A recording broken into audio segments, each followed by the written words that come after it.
You're listening to the public feed of Carefree Highway Revisited, which includes only a portion of this conversation. To hear the complete discussion, become an FM Plus subscriber. Sign up in Apple Podcasts or see the show notes for details. The first guest of the evening is truly a poet. He's an artist. He is a friend and an inspiration to anyone who has ever played the guitar or tried to write poetry. Would you please welcome Gordon Lightfoot?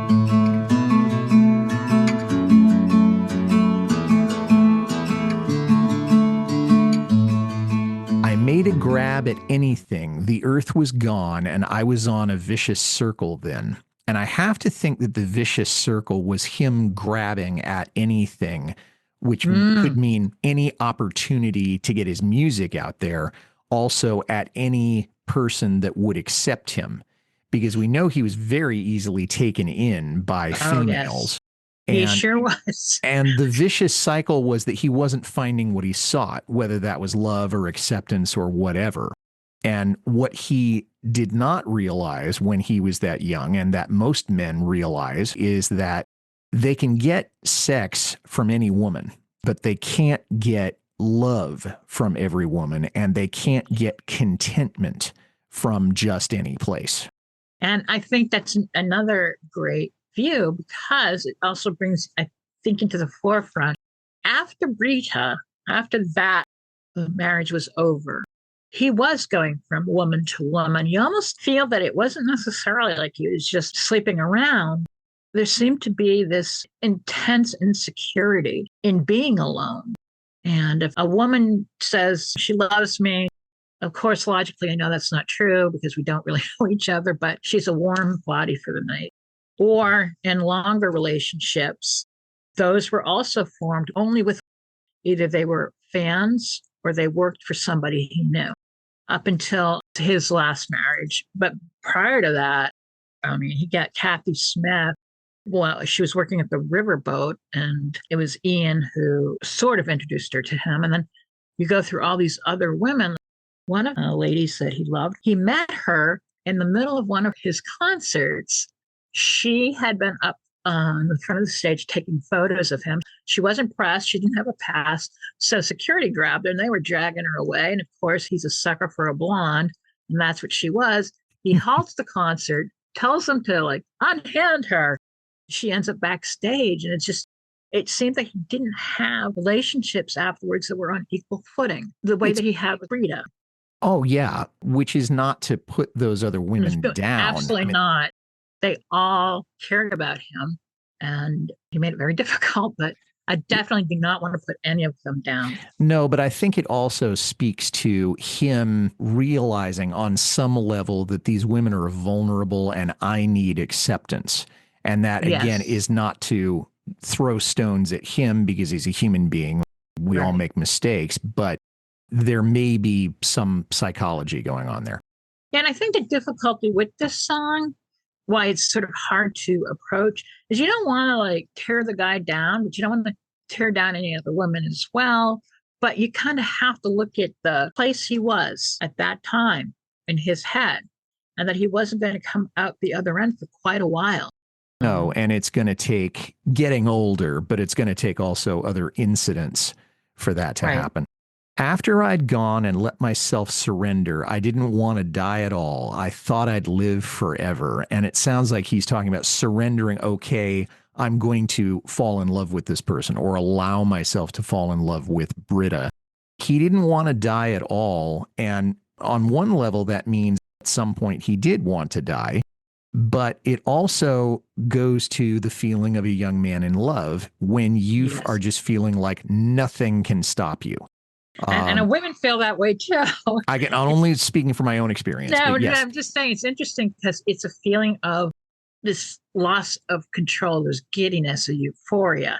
You don't even feel gravity. It's like you're on a roller coaster doing those loops where you're coming up out of the seat. And it's just an incredible sense of not being able to control yourself at all at that point. Your emotions are just everywhere. And that can be good and bad. Bob Dylan said it best. He said, you can't be wise and in love at the same time. And speaking as a Dylan fan, okay, I don't think I've ever heard truer words from the man or from any other songwriter, including Mr. Lightfoot. Then she gave me everything a king could never borrow. Okay, we're back with kings again.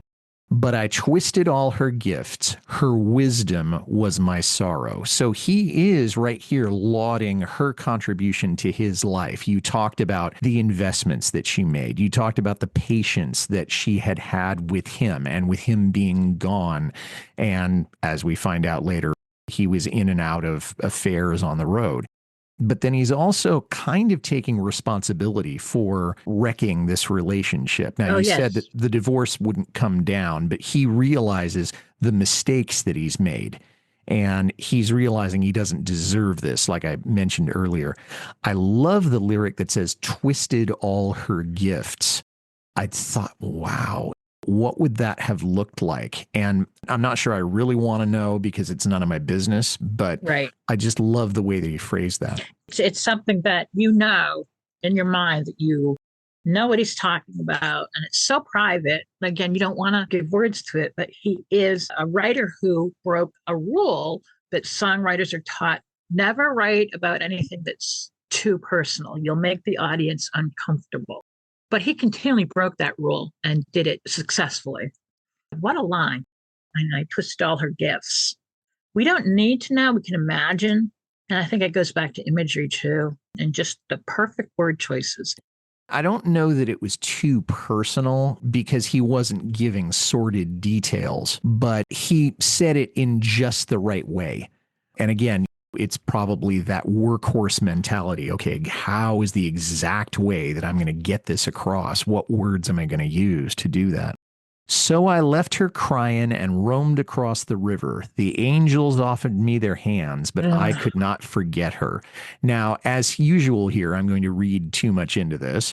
Roamed across the river. I don't know if he's speaking metaphorically, like he crossed over something that is dividing them. Or if it's a Canadian river reference. Well, the St. Lawrence would make the most sense because that kind of indicates he went into the States to get away from her, either deliberately, I got to get as far away from you as I can, or that's where the touring was going to take me.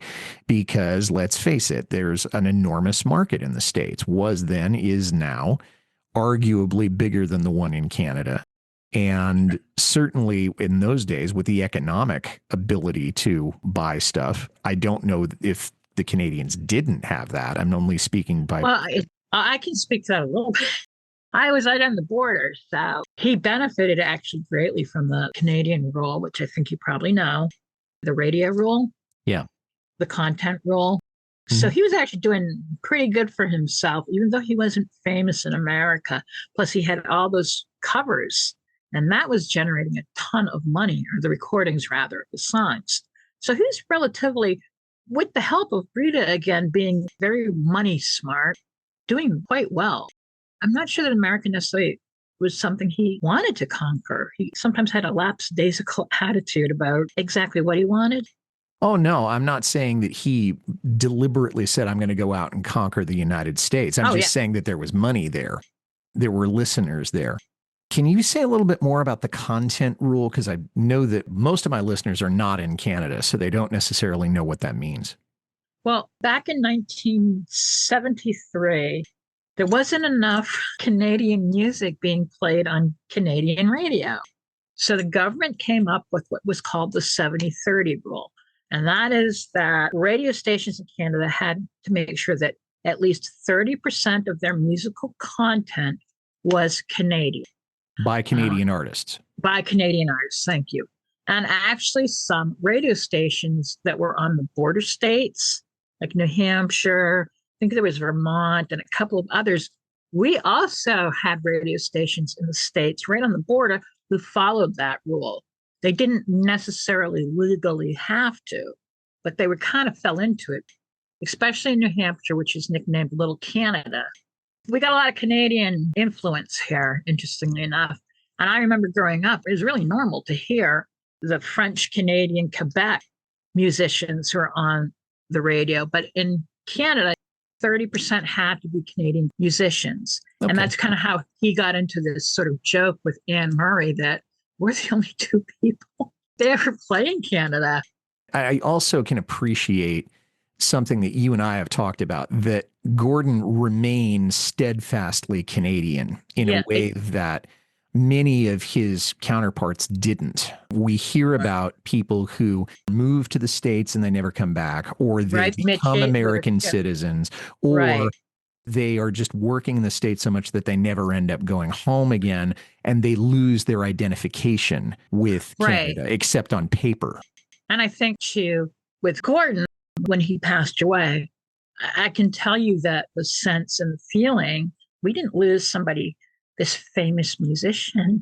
We lost somebody who was our neighbor, our friend. He was a guy down the street. He was a guy in a rural town, the big city. He was a Canadian who didn't give up that Canadianness.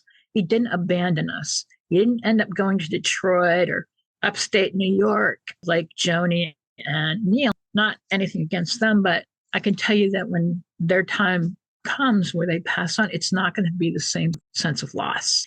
Not by Canadians. Yes, I can understand that. I know how much he meant, too, to an older generation. We weren't old enough of that 1960s, sort of that early 70s, or as my dad called them in the early 70s with his blonde curly hair, Canadian Jesus. I was a war baby in 1972, so I listened to it, but of course I wasn't cognizant of it until I started reading the history of it. Just to clear up the next part of that lyric, the angels offered me their hands. I had originally thought, okay, well, he's talking about Los Angeles. No, he's not. He's talking about the other women that have offered, hey, come with me and I'll come true. You're right. That's very astute. A lot of people don't get that. That's essentially what he is saying, that now that I have all these women, because she's not here, I'm realizing I don't want them. What was I thinking? At that time as well, he had multiple girlfriends in like California that he was seeing, and somebody out in Hawaii, and another person was a school teacher he met while he was driving across Canada. That was Marianne. That's what I thought. So he's standing back, and it's like, all these songs I wrote about all these women, and now I don't want them. It's the idea that I once heard a pastor say, God will give you what you want, but once you get it, you won't want it.